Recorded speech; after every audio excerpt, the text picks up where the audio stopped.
పాకిస్తాన్ తీరు మారదా?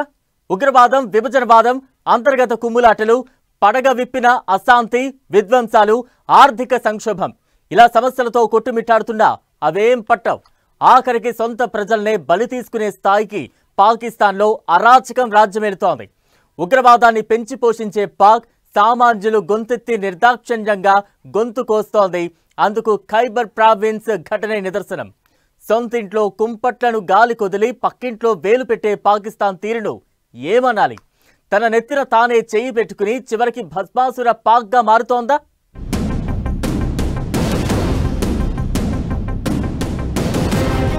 పాకిస్తాన్ తీరు మారదా?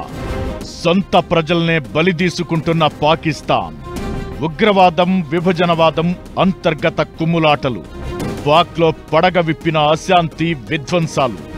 ఉగ్రవాదంపై అన్ని దేశాలు పాక్ మొహాన ఉమ్మేస్తున్నా, విభజనవాదం, అంతర్గత కుమ్ములాటలు పెరుగుతున్నా, అశాంతి, విధ్వంసాలు పడగ విప్పిన పాక్ తీరులో ఏమాత్రం మార్పు రావడం లేదు. పైగా పాము తన గుడ్లను తానే పొడిచి తినేస్తుందన్నట్లుగా పాక్ బిడ్డల్లాంటి తన ప్రజల్నే పొట్టనబెట్టుకుంటోంది. ఖైబర్ పఖ్తుంఖ్వా ప్రావిన్స్ లోని ఓ గ్రామంపై పాక్ దళాలు వైమానిక దాడుల్ని చేసి ప్రజల్ని చంపేశాయి. ఈ దాడిలో ఏకంగా 30 మంది గ్రామస్తులు కన్నుమూశారు. ఇందులో చిన్నారులు కూడా ఉన్నారు. సొంత ప్రజల్ని ఇలా సైన్యంతో చంపించడంపై ప్రపంచవ్యాప్తంగా పాక్ తీరును అందరూ తప్పుబడుతున్నారు. ఉగ్రవాదాన్ని పెంచి పోషించే పాక్ సామాన్యులు గొంతెత్తితే నిర్దాక్షిణ్యంగా గొంతు కోస్తుంది. అందుకు ఖైబర్ ప్రావిన్స్ ఘటనే నిదర్శనం.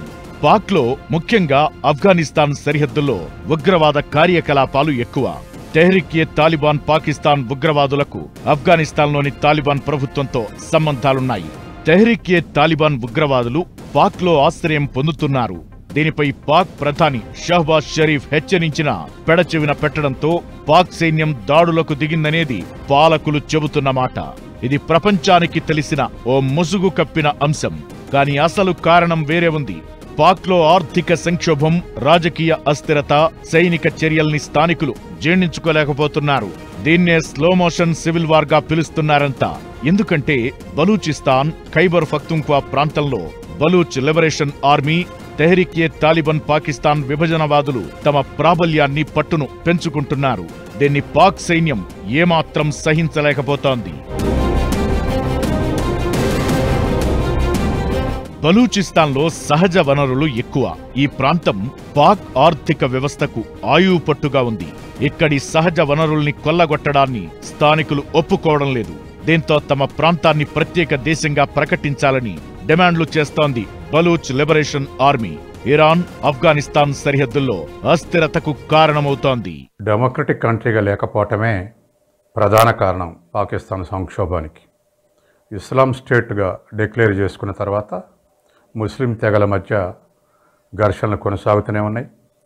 4 ప్రావిన్సులలో సింధు, పంజాబ్ ప్రావిన్సులు నదీ పరివాహక ప్రాంతం కాబట్టి బాగా డెవలప్ అయింది.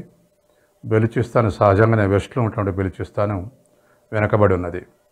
తర్వాత అదేవిధంగా సాంస్కృతికంగా కూడా బెలూచిస్తాన్కు మిగతా పాకిస్తాన్కి ఎడబాట్లు పెరిగినాయి.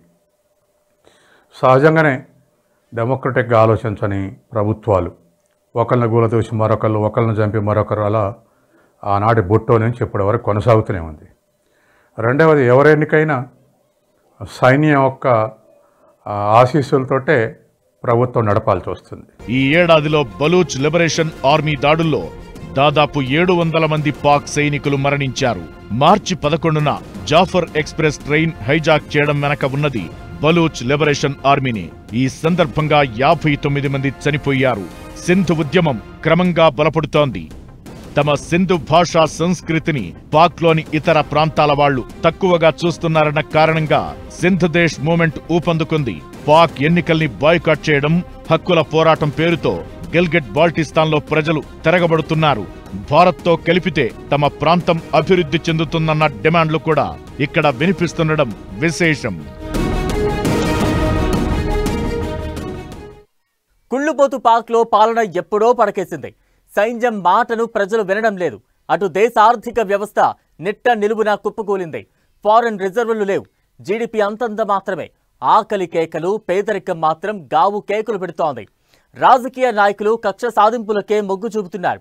ఇవన్నీ తమకేం పట్టవన్నట్లు ఉగ్రవాదుల్ని, ఆయా సంస్థల్ని పెంచి పోషిస్తూ వాళ్లకు నిధుల్ని సమకూర్చుకుంటూ పాక్ పాలకులు టైం పాస్ చేస్తున్నారు.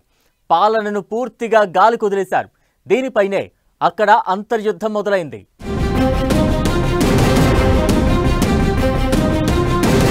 ప్రశాంతంగా ఎవరున్నా పాకిస్తాన్కు కళ్ళు కొడతాయి, కడుపు రగిలిపోతుంది.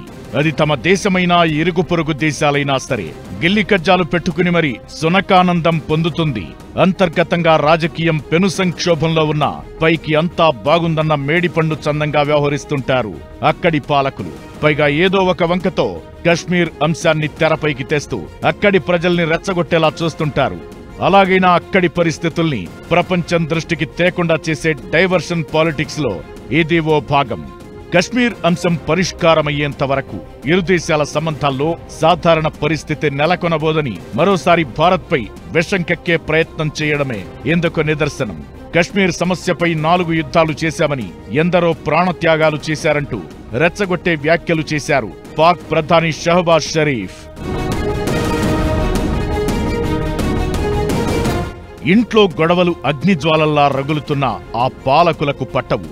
బయట పంచాయతీలు చేయడంలోనూ పాక్కు మించిన దేశం మరోటి లేదు. 3 ఏళ్లుగా పాకిస్తాన్ ఆర్థిక సంక్షోభంతో కొట్టుమిట్టాడుతూనే ఉంది. 2022-2024 మధ్య అధిక ద్రవ్యోల్బణం, ఫారిన్ రిజర్వులు క్షీణించాయి. ద్రవ్యోల్బణం 38% నుంచి 1.5%కి పడిపోయింది. జీడీపీ గ్రోత్ 2.7%, పేదరికం 50%కి పైగానే ఉంది. రుణాలు రెట్టింపవుతున్నాయి. ఇవన్నీ ఆ దేశ పాలకులకు అస్సలు పట్టవు. 2024 ఫిబ్రవరిలో ఎన్నికల రిగ్గింగ్ ఆరోపణలతో మాజీ ప్రధాని ఇమ్రాన్ ఖాన్ జైలుకెళ్లారు. పీటీఐ పార్టీ ఆందోళనలతో అట్టుడికింది. మిలిటెంట్ల దాడులు తీవ్రమయ్యాయి. కానీ ఇవన్నీ తమకేం పట్టవన్నట్లు ఉగ్రవాదుల్ని, ఆయా సంస్థల్ని పెంచి పోషిస్తూ వాళ్లకు నిధుల్ని సమకూర్చుకుంటూ పాక్ పాలకులు టైంపాస్ చేస్తున్నారు. పాలనను పూర్తిగా గాలి కొదిలేశారు. దీనిపైనే అక్కడ అంతర్యుద్ధం మొదలైంది.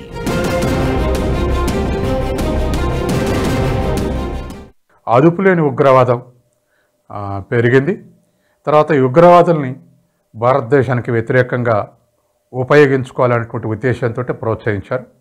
కానీ ఏకుమేకైనట్టుగా ఇవాళ ఉగ్రవాద గ్రూపులు పాకిస్తాను కనుసల్లల్లో పనిచేసే పరిస్థితి లేదు. ఉగ్రవాదులను అదుపు చేసే పరిస్థితి కూడా లేదు. కాబట్టి సహజంగానే మిలిటరీ సహకారంతో పరిపాలిస్తూ ఉన్నారు.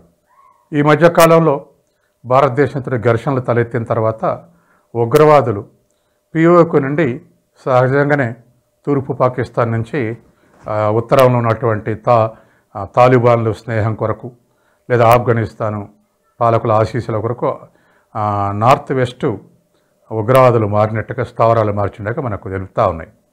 దాంట్లో బాగానే ఉగ్రవాదులు ఒకే గ్రామంలో ఉన్నారని, ఒకే ప్రాంతంలో ఉన్నారని బాంబింగ్ చేసేటువంటి స్థితికి వాళ్ళు దిగజారింది. కాబట్టి ఇవాళ ఉన్నటువంటి పరిస్థితుల్లో ఏ దేశంలో అయినా ఎకనామిక్ ఈక్వాలిటీ, డెమోక్రటిక్ ఫంక్షన్ లేకపోతే ఇటువంటిగా జరిగేటువంటి అవకాశం ఉంది. ఇవన్నీ చాలవన్నట్లు ఆ దేశంలో పెరిగిన ఉగ్రవాదులు ప్రపంచ దేశాల్లో ఇస్లామిక్ రాజ్య స్థాపనే ముఖ్యమని చెబుతూ దాడులకు తెగబడుతున్నారు. ముఖ్యంగా భారత్ను అస్థిరపరిచేందుకు, ఇక్కడి రాజకీయాలను, ప్రశాంతతకు భంగం కలిగించేందుకు కుట్రలు పన్నుతున్నారు.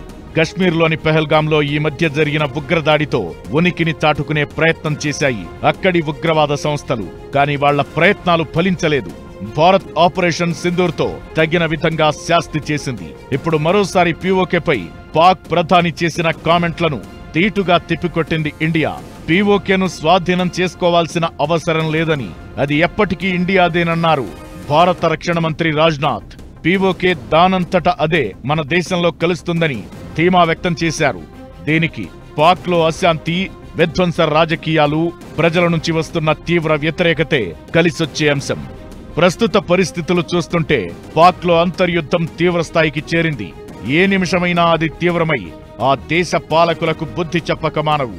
తాను కూర్చున్న కొమ్మను నరుక్కునే ఫూల్స్ కు పాక్ ప్యారడైజ్ లాంటిదన్న సంగతి వేరే చెప్పాల్సిన అవసరం లేదు. సో ఏం జరుగుతుందో ఎదురు చూడడమే మన వంతు.